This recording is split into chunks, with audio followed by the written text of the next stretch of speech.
Annyeonghaseyo 여러분, kembali lagi dengan saya Dwi Retnoryani di video part 2 dari buku kerja Kewirausahaan 2 Bergerak dari ide menjadi sebuah usaha, di mana kali ini saya akan mempresentasikan dua bagian terakhir, yaitu form 10 dan 11. Tentu dengan bisnis yang dianalisa masih sama, yaitu di bidang produk F&B vegetarian dengan unit usaha restoran perseorangan.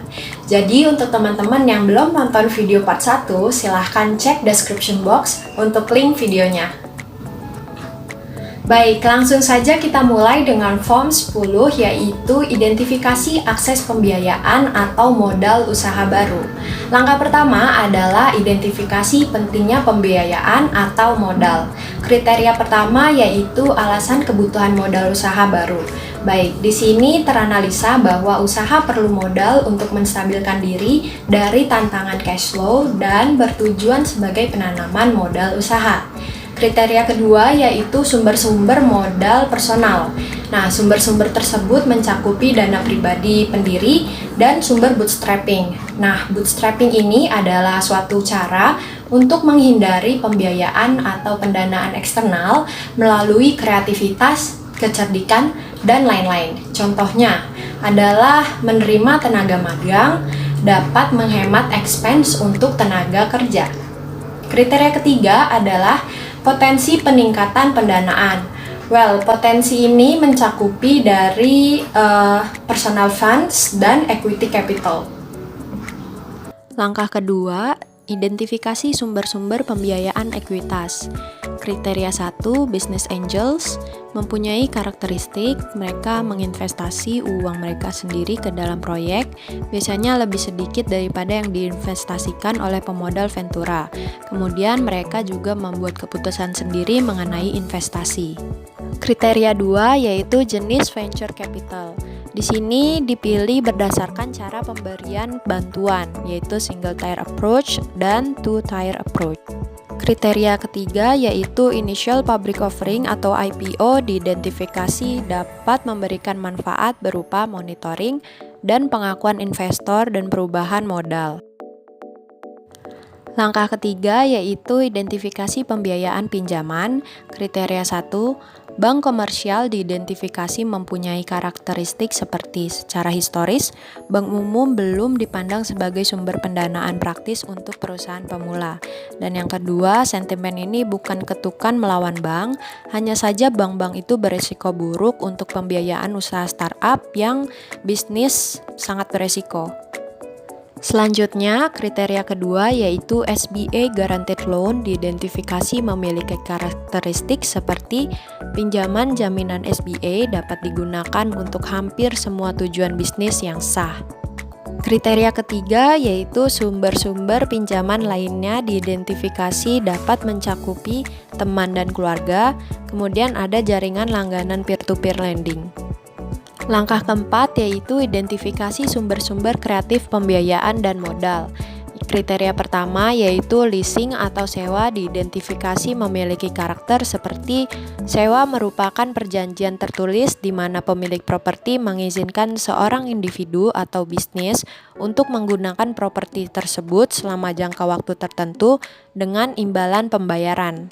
Kriteria kedua yaitu SBIR dan STTR diidentifikasi memiliki karakteristik seperti SBIR adalah program 3 fase yang berarti bahwa perusahaan yang memenuhi syarat memiliki potensi untuk menerima lebih dari satu hibah untuk pendanaan proposal tertentu. Selanjutnya, last but not the least, yaitu form 11, identifikasi dan evaluasi peluang pemasaran. Dengan langkah pertama yaitu identifikasi peluang pemasaran. Kriteria kerja 1, informasi tentang kebutuhan pasar dan jenis pemasaran. Hasil analisa, informasi dapat mencakupi kinerja pesaing, kebutuhan pelanggan, persyaratan hukum dan etika, tren dan perkembangan pasar, pasar baru dan berkembang, profitabilitas, dan angka penjualan. Kriteria kerja 2, potensi pasar baru dan kontribusi pada bisnis. Untuk potensi pasar baru mencakupi e-commerce dan segmen pasar yang saat ini tidak tembus, dan untuk kontribusi pada bisnis mencakupi pengaruh pada volume penjualan, pertumbuhan, dan juga profitabilitas. Kriteria kerja 3, pendekatan kewirausahaan, inovatif, dan ide-ide kreatif. Hasil mencakupi institutional approach dan managerial approach. Langkah kedua yaitu investigasi peluang pemasaran dengan kriteria pertama yaitu peluang pemasaran diidentifikasi dapat mencakupi penetrasi pasar. Kriteria kedua yaitu hasil evaluasi peluang diidentifikasi dapat mencakupi desain fungsional dari produk dan daya tarik penampilannya, keamanan produk, dan kemudahan untuk diproduksi dan diproses. Kriteria ketiga, kelayakan finansial dari setiap peluang pemasaran diidentifikasi dapat mencakupi faktor eksternal, biaya, manfaat, risiko, dan peluang. Kriteria 4, kemungkinan strategi pesaing potensial diidentifikasi dapat mencakupi pemotongan harga, kupon, penjualan 2 untuk 1. Kriteria 5, ranking peluang pemasaran diidentifikasi dapat mencakupi top ranking topics, seasonal topics, dan new topics. Langkah ketiga yaitu evaluasi perubahan yang diperlukan. Kriteria 1, perubahan yang diperlukan diidentifikasi dapat mencakupi perencanaan proyek pemasaran, manajemen proses kreatif end-to-end, infrastruktur teknologi pemasaran, data pemasaran dan analisis. Kriteria 2 yaitu perubahan organisasi diidentifikasi dapat mencakupi struktur fungsional organisasi. Kriteria 3 yaitu perkiraan kebutuhan sumber daya diidentifikasi dapat mencakupi yang pertama ada staf tambahan untuk operasional dan yang kedua sumber daya untuk penelitian dan pengembangan produk. Kriteria 4, komunikasi kelayakan, yaitu membuat perubahan pada operasi saat ini kepada pemangku kepentingan utama. Dapat mencakupi staf keuangan, staf sumber daya manusia, manajer, tenaga pemasaran, pemilik, staf produksi, dan pengawas. Kriteria 5, dokumentasi peluang pemasaran yang baru, diidentifikasi, dan perubahan yang diperlukan.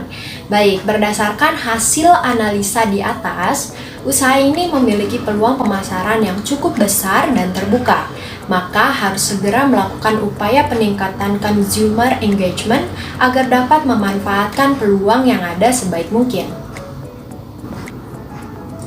Baik, sekian untuk video kali ini. Kurang lebihnya mohon maaf. Thank you for watching and see you in the next video.